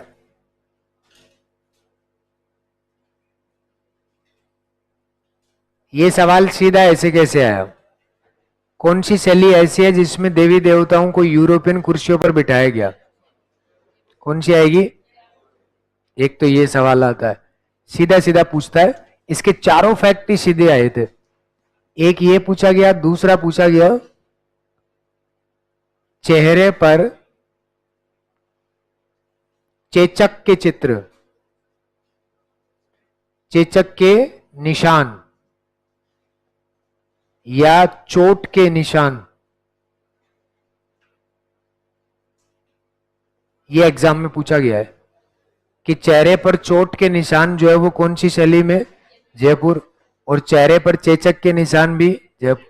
अब आप इसको याद मत करो, क्योंकि एक चीज को याद रखो कि जिस क्षेत्र में जो भी समस्या होती है, हम वहीं पर उसी देवी देवता की पूजा करते हैं। तो चेचक की निवारक देवी कौन सी? इसका मतलब है कि जयपुर में सबके चेचक होती थी, इसीलिए तो शीतला माता है। भाई जैसे आप कहो कि मारवाड़ में जो भी देवी होती है वो अधिकांश देवी देवता बारिश का देवता होता ही है। इसका मतलब बारिश की देवी रूपा दे, तो उसका मतलब क्या हुआ? यही तो हुआ कि भाई उधर के क्षेत्र में कमी है, इसलिए हम उनको पूछते हैं। इसलिए चेचक के चित्र तो यहां मिलेंगे। अब आपके चेचक के चेहरे पे निशान आ जाए, आप कर देना, यही सीधी बात है, क्योंकि शीतला माता को तो जानते ही हो, इसलिए जयपुर में ही है वो, तो यहां पे याद रख लेना। उसके बाद में यहां पर अराइसा पद्धति में चित्र बने। अराइसा पद्धति में, या जिसको कहते हैं आला गीला, जिसको कहते हैं मोराकशी पद्धति में चित्र बने। ये भी खूब बार आया हुआ है। कौन सी शैली ऐसी है जिसमें आला गीला मोराकशी पद्धति में चित्र बने या अराइसा पद्धति में चित्र बने? कौन सी आएगी? जयपुर। इसका मतलब मैं समझा देता हूं। अराइसा जो होती है वो दो प्रकार की होती है। ये अपने यहां की देन नहीं है, ये इटली की देन है। इटली में दीवारों पे चित्र बनाने की जो कला होती थी उसको क्या कहते थे? अराइसा पद्धति। अपने यहां पर इसको दो प्रकार से किया जाता है। एक होता है फ्रेस्को बुनो, ये 4th ग्रेड में आया था अभी, और एक होता है फ्रेस्को सेको। एक फ्रेस्को बुनो और एक फ्रेस्को सेको, ऐसे तुम्हारे पल्ले नहीं पड़ेगी। इधर देखो, ये दीवार है, इस दीवार को अभी चुना गया, और चुना गया तो इसके ऊपर जो लिपाई की गई, प्लास्टर चढ़ाया गया। जैसे प्लास्टर आप चढ़ा रहे हो उसी समय आप उसमें चित्र उकेर दो, कोई भी चित्र बना दो गीली दीवार में। अगर आपने गीली दीवार में चित्र बना दिया तो उसको कहते हैं क्या, फ्रेस्को बुनो, बुनते समय चित्र बना दिया। ठीक है, मान लो कि आपने बुनते समय चित्र नहीं बनाया, आपने प्लास्टर पूरा चढ़ा दिया, अब ये चढ़ा हुआ है, अब चढ़ा हुआ है अपन अब इसको अब खोदना शुरू करें यहां पे, अब इसको चित्र बनाना शुरू करें तो वो कहलाएगा फ्रेस्को सेको। सूखी दीवार में चित्र क्या कहलाते हैं, फ्रेस्को सेको, और गीली दीवार में चित्र क्या कहलाते हैं, फ्रेस्को बुनो। बस ये बात होती है। इसी को ही आपने क्या कह दिया, आला गीला, मतलब आली गीली दीवार पे बना दिया। इसी को ही क्या कह दिया, मोरा कसी, और शेखावाटी वालों ने इसको कह दिया पणा, ओपन आर्ट गैलरी। सुना होगा ना वहां की हवेलियां, तो उसका मतलब यही तो होता है। तो ये एक चित्र की शैली होती है जो बनाने की। अच्छा, ये भी पूछा गया कि ये क्यों किया जाता है, अराइसा पद्धति में चित्र क्यों बनते हैं। तो चित्रों को ऐसे कैसे लाइन आया हुआ है, चित्रों को आजीवन, आजीवन या चिरकाल तक, ये ऐसे पूछा, चिरकाल तक जीवित रखने के लिए, चिरकाल तक जीवित रखने के लिए। अब आप एक बताओ, गीली दीवार में आपने चित्र बना दिए, वो सूख जाएगी, सूखने के बाद में वो चित्र खराब हो सकता है क्या, नहीं होगा। जब तक दीवार रहेगी तब तक तो रहेगा ना, इसलिए वो जीवित रहेगा जब तक दीवार रहेगी। तो चिरकाल तक जीवित रखने के लिए कौन सी पद्धति का प्रयोग करते हैं, अराइसा। ऐसे याद नहीं रहे तो ऐसे अराइसा, ऐसे आमेर है, आमेर का पार्ट है ये, अराइसा आला गिला सब आमेर का क्या है, पार्ट। क्योंकि जयपुर शैली थोड़ी आमेर ही थी शैली तो, पर बाद में जयपुर में आ गया सूरत का ना, इसलिए जयपुर मानने लगे। तो ये अराइसा, इसी को अपने यहाँ गांव के लोग मोरागसी कहते थे। और ये किस लिए प्रयोग में लाई जाती थी, चित्रों को आजीवन तक जीवित रखने के लिए। उसके बाद में एक यहाँ पे किसके चित्र बने, ईश्वर सिंह का क्या बनाया गया था, हाँ ईश्वर सिंह का आदम कद का चित्र बना। आदम कद का चित्र का मतलब तो मैंने बता ही दिया था, इसको कहते हैं पोर्ट्रेट चित्र। कई बार ऐसी बात है, पोर्ट्रेट चित्र कौन सी शैली में बने, है ना। तो पोर्ट्रेट का मतलब होता है जैसा आदमी है वैसे का वैसा। पहले एक साइड में बनते थे, अब पूरी साइड दिखाई दे रही है उसकी, उसको हम पोर्ट्रेट या आदम कद कह देते हैं। समझ में आ गई बात। तो ये बात आपको याद रखना है, ईश्वर सिंह का बना था ये, और आदम कद के चित्र बने थे, है ना। उसके बाद में माधो सिंह जी के समय में, अगर माधो सिंह जी की बात की जाए तो इनके समय में चित्रों में रंगों का प्रयोग न करके, ये लाइन आएगी भाई कथन में, प्रयोग न करके यहां पे मोती व लाख व लकड़ी का प्रयोग किया गया। ठीक है, यानी कि जहां जहां पे रंग भरना था वहां पे मोती भर दिए गए, और लाख को पिंगला के वो भर दिया गया, और वो लकड़ी के ऊपर चिपका दिया गया, जो रीति काल की मणुकुट्टिका बोलते हैं उस कला को। मणुकुट्टिका कला जो होती है उसका मतलब ये होता है। तो उसमें देखो, मैं से माधो सिंह, आप तो इतनी सारी लाइन मत पढ़ना, माधो मोती, बस ये पकड़ में आ गया, आगे लिखा हुआ मिलेगा। क्योंकि मोती नहीं लिखेगा तो ये सवाल ही नहीं बन सकता, मोती नहीं लिखेगा तो सवाल नहीं बन सकता। कथन में जैसे माधो आए मोती आना चाहिए, क्योंकि मोती के बिना तो ये सवाल ही नहीं बन सकता। क्योंकि मुख्यतः तो इसकी मुख्य पहचान तो मोती से ही होती है। लाख तो बहुत सारे चित्रों में थी, पर इसमें मोती भी साथ में थे और लाख भी, कि भाई यहाँ रंग नहीं भरेंगे, यहाँ मोती और लाख ही भरेंगे, दोनों के दोनों। और फिर उसको लकड़ी के ऊपर चिपका देते हैं गट्टा बना के, और उसको बोलते हैं मनुकुट्टिका। तो ये बात आपको 4-5 याद रखनी पड़ेगी जो आपको जयपुर शैली में है। देखो, देवी देवता वैसे भी जयपुर एडवांस है। यूरोपियन कुर्सियों का मतलब होता है देवी देवताओं को झुलाया गया, झूलने वाली कुर्सी जो होती है ना उसको बोलते हैं, तो वो यूरोपियन कुर्सियां होती हैं। उसके बाद चेहरे पे चेचक जयपुर में है ही, चोट के निशान जयपुर में है ही, और अराइसा मतलब आला गिला पद्धति ये जयपुर की है। और ईश्वर सिंह का कैसा चित्र बना, आदम कद, और आदम कद जो होता है उसमें इसको क्या बोलता है, पोर्ट्रेट के चित्र। ये आपकी जयपुर शैली समाप्त। सबसे पहले देवी देवताओं किस पे बिठाया गया? बोलो। यूरोपियन कुर्सी पे। उसके बाद में यहां पर किसके चित्र बने थे?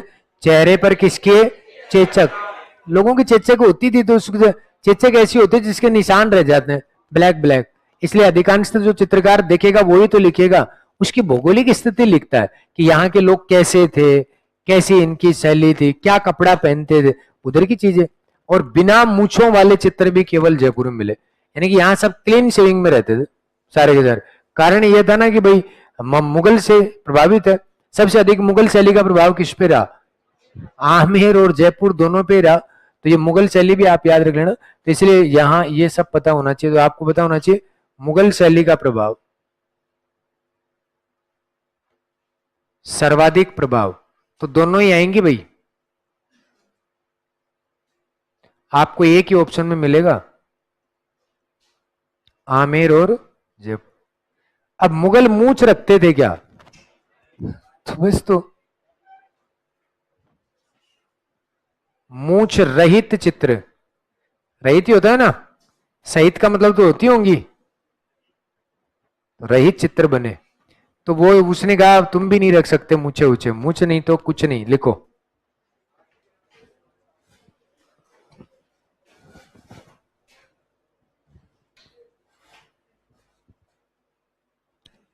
और अलवर तब पढ़ाऊंगा जब सारी बता दोगे।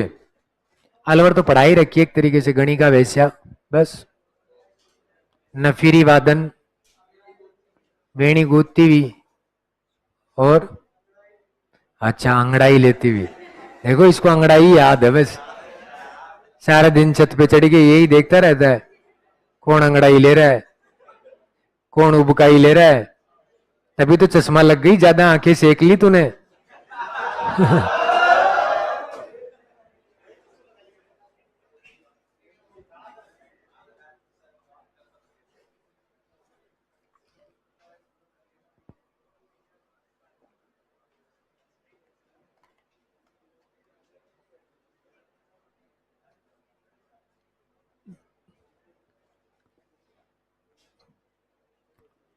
तुम्हारी क्लास की शिकायत ही होती रहती है ना।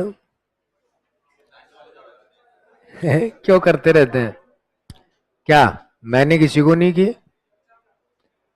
मैं तो यही बोल के जाता था, पर अब धीरे धीरे समझ में आ गए तुम कैसे होते, इसलिए मैं तुम्हारे जैसा ही हो गया। हाँ, मुझे पता है कि ये नहीं सुधरने वाले।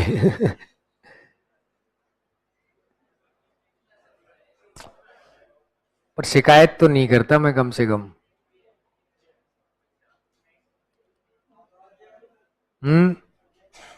ये क्या कर रहा है डकोला? क्या है ये? क्या होता है? आभार बोला? मुझे आभार सुन रहा था।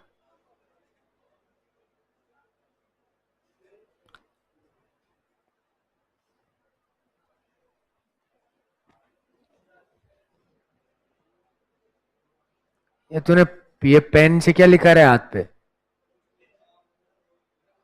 तेरा नाम है? क्या नाम है रे इसका? नाम हाथ पे लिखने से क्या हो गया है?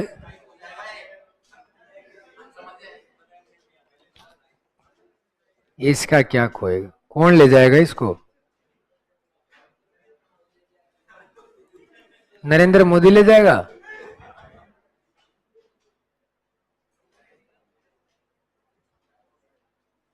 क्यों, ये भी कोई फाइल में लिप्त है क्या?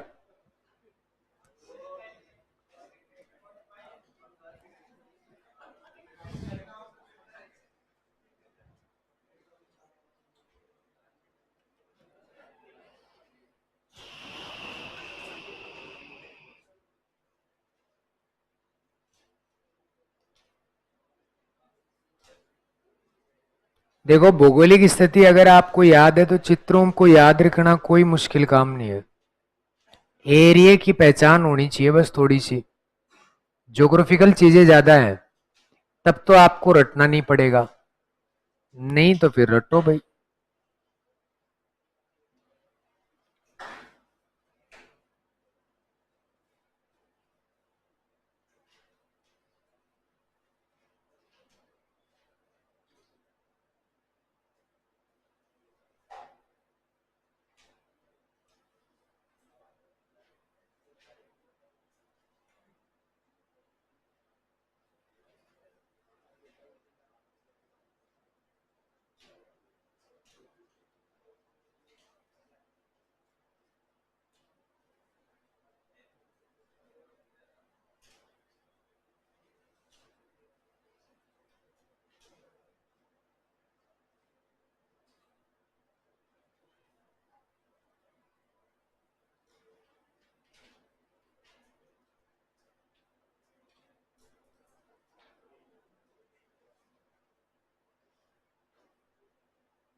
लिख दिया है।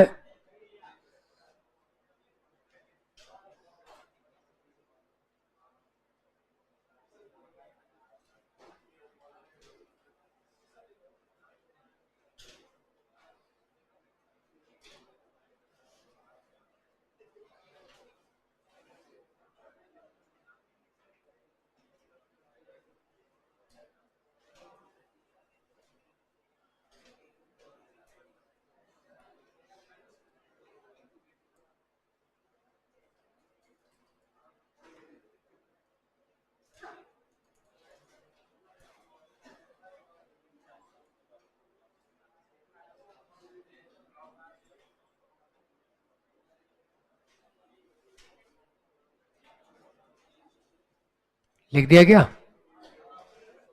जयपुर शैली के भित्ति चित्रण लिख लो। एक तो सिसोदिया रानी महल, एक चंद्र महल लिखो। इस शैली के भित्ति चित्रण, इस शैली का भित्ति चित्रण सिसोदिया रानी महल,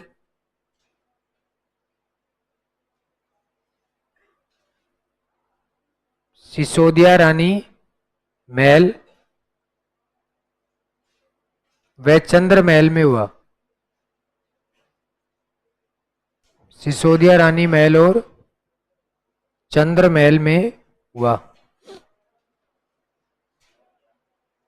लिख दिया। अगली आती है अलवर।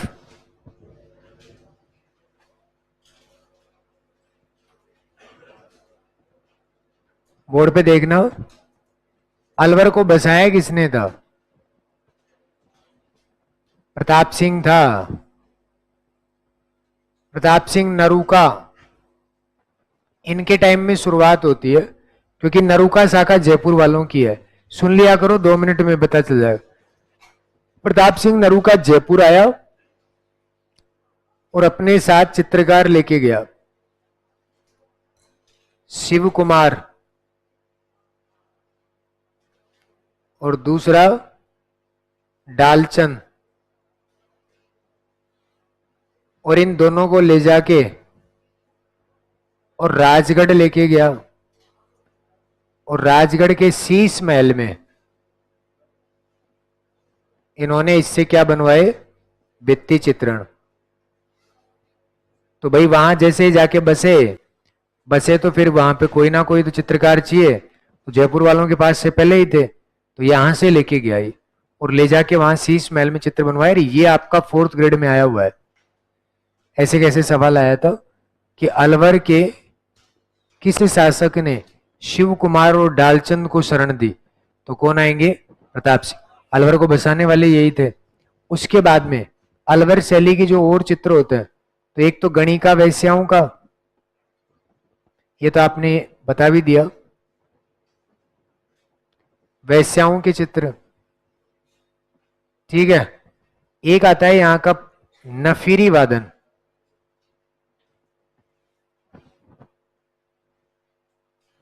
नफीरी वादन के चित्र ये आपको याद रखने पड़ेंगे।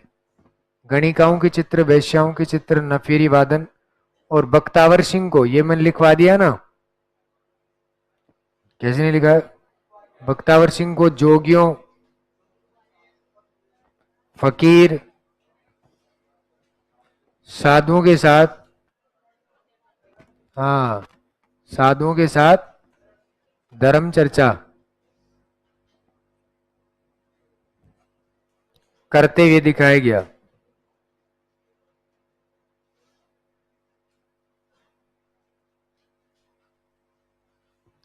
एक राइटर आता है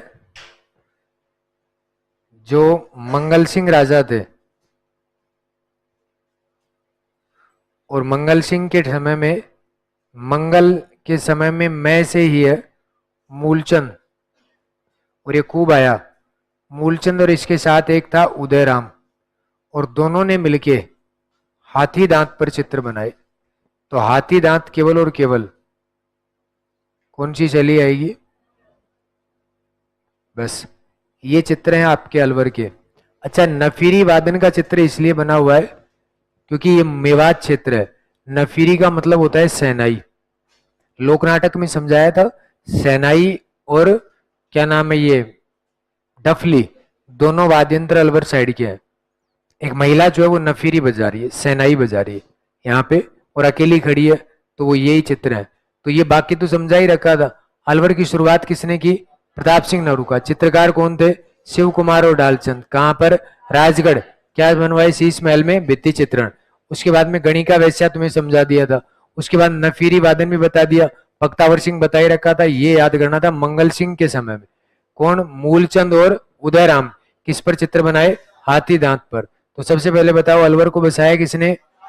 प्रताप सिंह नरूका। और प्रताप सिंह जी नरूका के टाइम में चित्रकार कितने थे? दो। एक का नाम शिव कुमार, दूसरे का डालचंद। और इन कहा लेके गए इनको? राजगढ़। और वहां पर कैसा महल था? शीश महल। उसमें क्या बनवाए? भित्ति चित्रण। उसके बाद में यहाँ पर किसके चित्र बने? गणिकाओं और वैश्याओं। और महिला क्या वादन कर रही है? नफीरी वादन। समझ में आ गई बात? और बख्तावर सिंह किसके साथ में बटे हुए हैं? साधु, फकीर, है ना? और इन सब के साथ में क्या कर रहे थे? धर्म चर्चा कर रहे थे। ये बात। और उसके बाद मंगल सिंह जो होता है, मंगल सिंह के समय में कौन? मूलचंद। मूलचंद ने किसके चित्र बनाए? हाथी दांत पर चित्र बनाए। ये आपकी चित्रकला में चित्र चित्र सब समाप्त। हाँ,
लिख दिया क्या?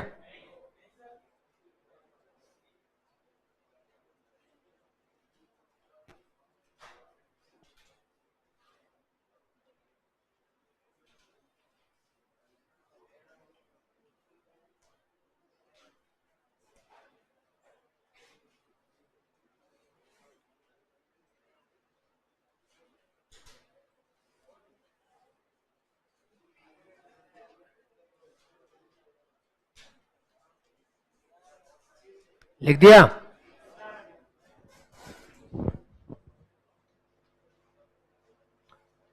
अब देखो इन सब के चित्रकार जो हैं, ये आपको साथ के साथ ही उतार लेना, ये याद ही करने पड़ेंगे।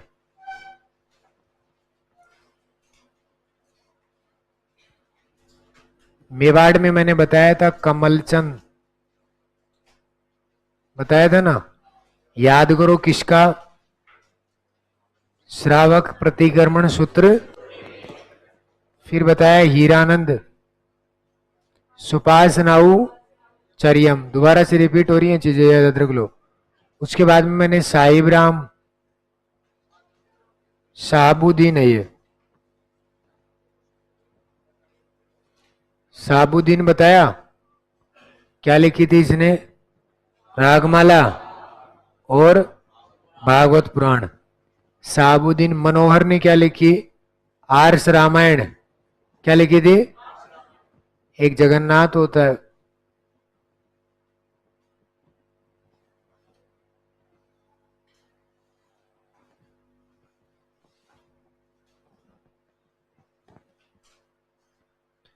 उसके बाद नाथ द्वारा शैली के खूब आता है।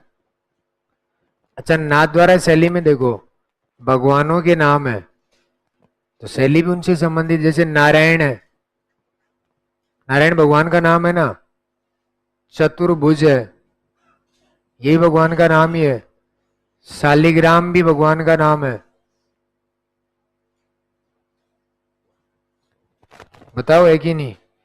चंपालाल, ये तुम्हारा नाम है। बाकी तो ठीक है, पर यहां से पूछा जाता है महिला कलाकार, जो सबको पता होगा, श्रीनाथ जी के चढ़ा दो इलायची, तो इलायची और कमला, ये इंपॉर्टेंट है। उसके बाद देवगढ़,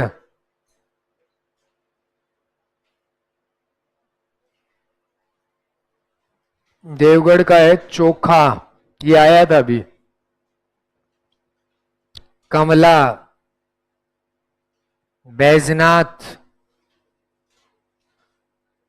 हरचंद, हरचंद, चोखा, कमला, बैजनाथ, हरचंद, नंगा, ये लो, ये खुश हो रहे हैं इधर इसको। ये तुम्हारा फेवरेट हो गया ये तो है।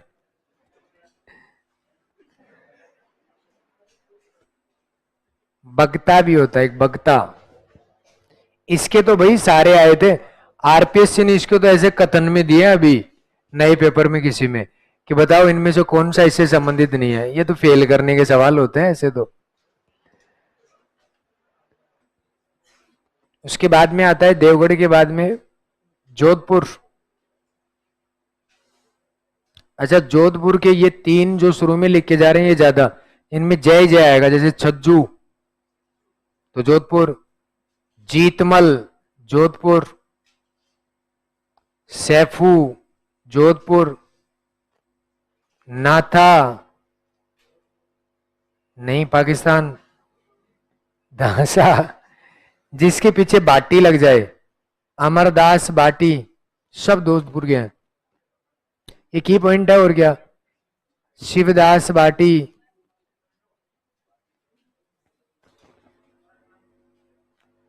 रतनजी बाटी,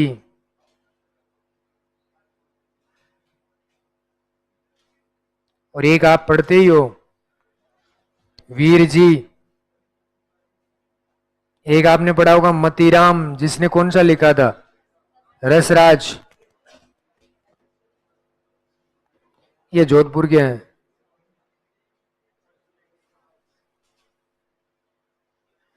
किशनगढ़, किशनगढ़ के बताओ कौन कौन है? ला तू पहले मोर ध्वज ले, तेरे बड़ा शौक लग रहा मोर ध्वज का। मोर ध्वज, निहालचंद और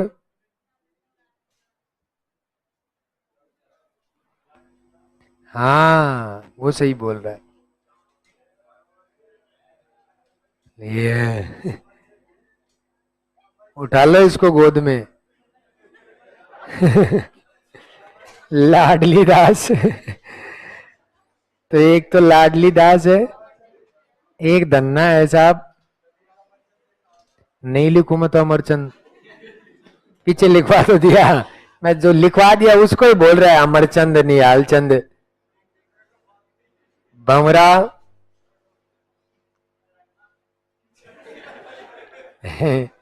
नानक राम। क्यों बोर्ड पे चढ़ेगा क्या? हटना। लाडली दास, धन्ना, नानक राम, सवाई दास,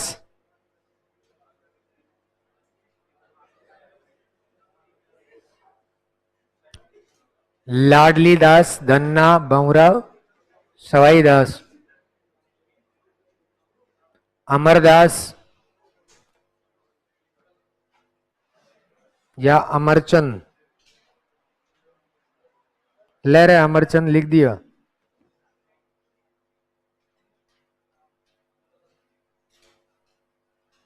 इसको तो ऊपर कर दूं ना, देवगढ़ तक तो लिख लिया होगा। नहीं, नहीं लिखा तो बाहर जाओ। ऊपर का तो लिख लिया, एक ही तो लिखा है ऊपर। फिर भाई मेवाड़ के तो वैसे भी लिखे हुए थे हैं, मेवाड़ी तो लिखा है तो लिख लिया, तो वो तो लिख ही लिया होगा। सवाई दास, अमरचंद।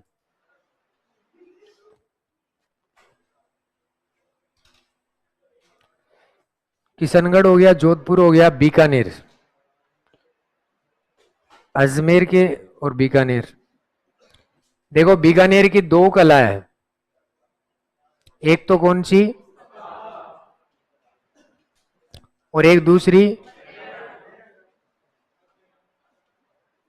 एक के तो अपने आप याद हो जाएंगे। देखो उस्ता कला मुस्लिम समुदाय से जुड़ी हुई है, तो इसके कलाकार जो होंगे वो मुस्लिम समुदाय के होंगे। जैसे आपने पढ़ भी रखा होगा हिमायुद्दीन या हिमामुद्दीन कहते हैं ना उसको, सबसे फेमस कलाकार उस्ता का हिमायुद्दीन या हिमामुद्दीन। उसके बाद में कायम खां,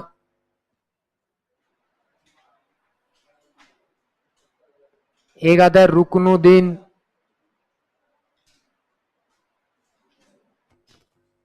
ठीक है।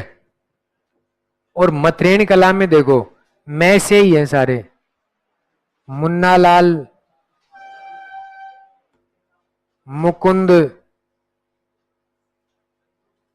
चंदू। देखो ये तो मैं से ही, मुन्ना लाल, मुकुंद और ये मतरेण।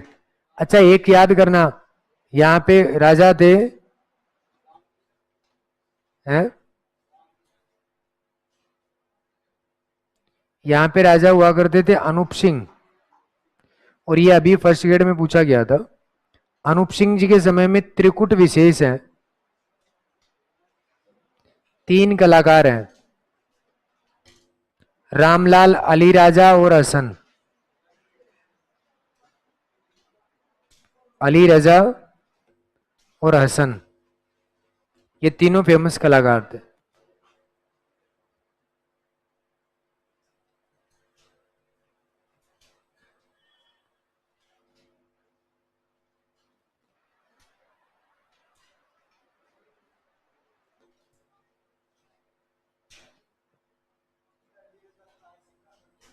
हैं तो इसके नहीं हो सकता, तूने मोल खरीद रखा है इसको, दूसरे का भी है भाई। चित्रकार एक से दूसरे में ट्रांसफर हो जाते, राजा तो मर गया तो चित्रकार भी कहेगा मैं भी तेरे साथ ही मरूंगा, मैं सता हूंगा सता।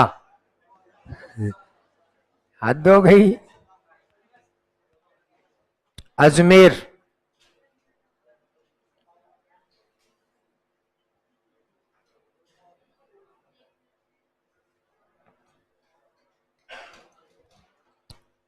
अजमेर में मसूदा जगह पड़ती है। मसूदा, मसूदा अजमेर का स्थान है। यहां के चित्रकार हुआ करते थे माधो सिंह।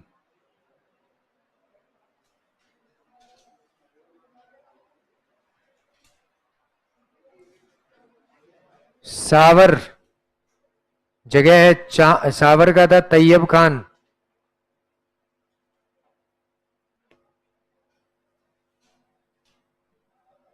जुनिया, जुनिया का था चांद। और यहां पे ये दोनों तीनों याद रखो तो ठीक है, नहीं तो महिला कलाकार जरूर याद रखना।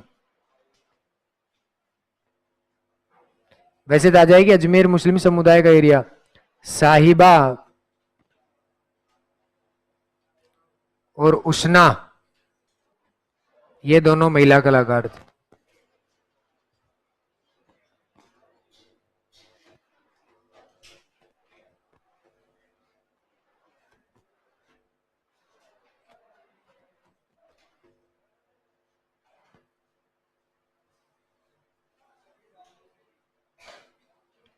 बीकानेर छोड़ तो दिया।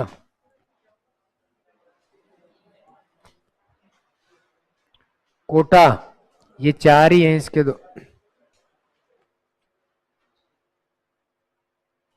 लच्छी राम,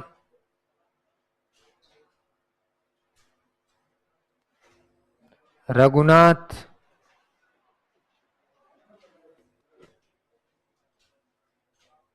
गोविंद, डालू। और डालू का चित्र कौन सा था? रागमाला सेठ।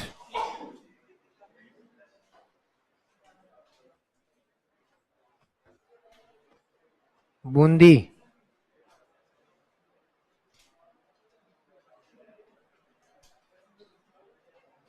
सुरजन, अहमद अली, जय किशन,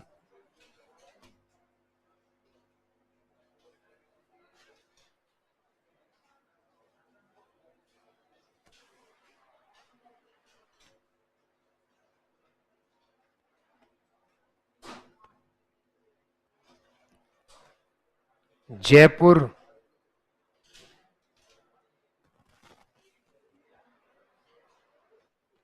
जयपुर के थोड़े से ध्यान रखने पड़ेंगे। ईश्वर सिंह जी के समय में कौन था, ऐसे पूछा जाता है। साहिब राम,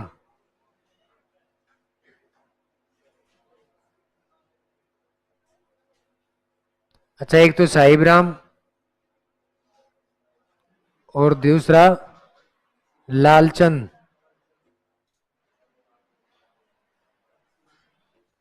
लालचंद ने चित्र बनाए जानवरों की लड़ाई।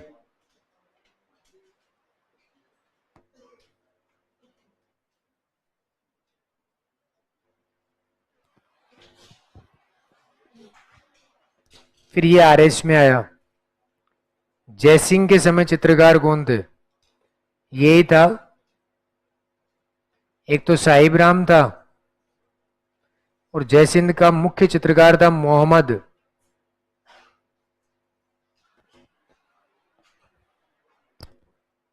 फिर आया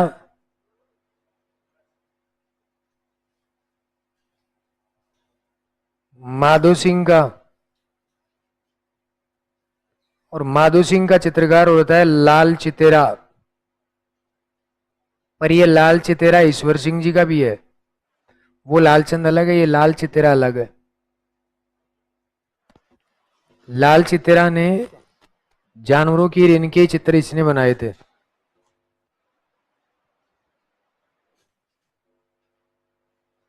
ऐसे राजा के नाम से पूछे जाते हैं। अब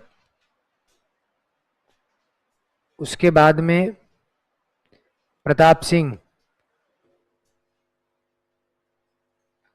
इनके समय थे राम सेवक।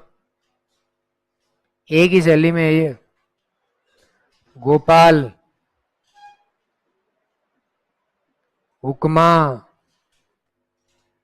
चिमना,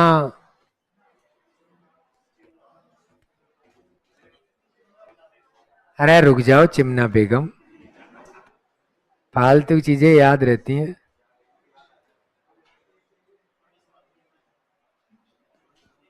अलवर शैली,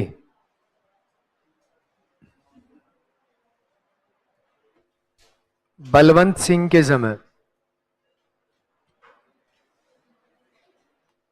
नंदराम,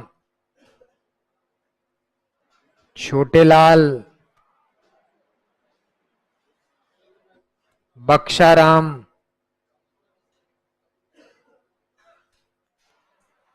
जमुनादास है। दूसरा अभी रिट में आया था विनय सिंह जी के, विनय सिंह जी के हैं बलदेव, और दूसरे का नाम है गुलाम अली। और इन दोनों का चित्र भी पूछा था, ये दोनों का ही है गुलिस्ता।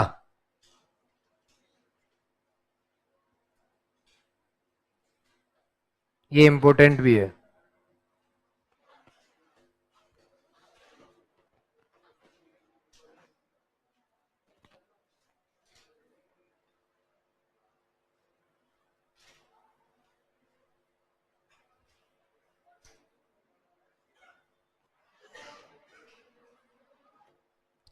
जय सिंह के टाइम में यहां भी एक राजा था जय सिंह,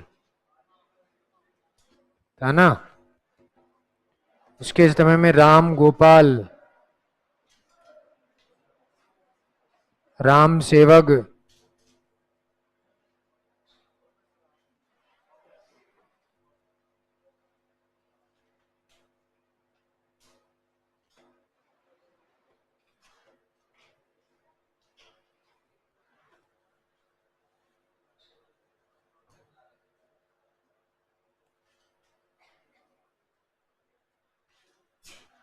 ये चित्रकार हो गए।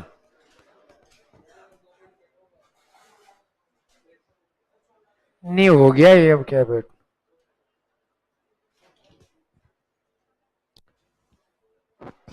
चित्रकारों में जैसे बाटी आए तो जोधपुर, देवताओं के नाम आए तो नाथद्वारा, है ना, ऐसे याद रखना पड़ेगा। और बाकी जितने भी है, जैसे आप कोटा के याद कर लेना, चार नाम है, और सुरजन अहमद अली ये बूंदी के। बाकी ये ईश्वर सिंह जी का साहिब राम कई बार आ चुका, इसलिए कुछ एक तो फिक्स है जो आते ही है।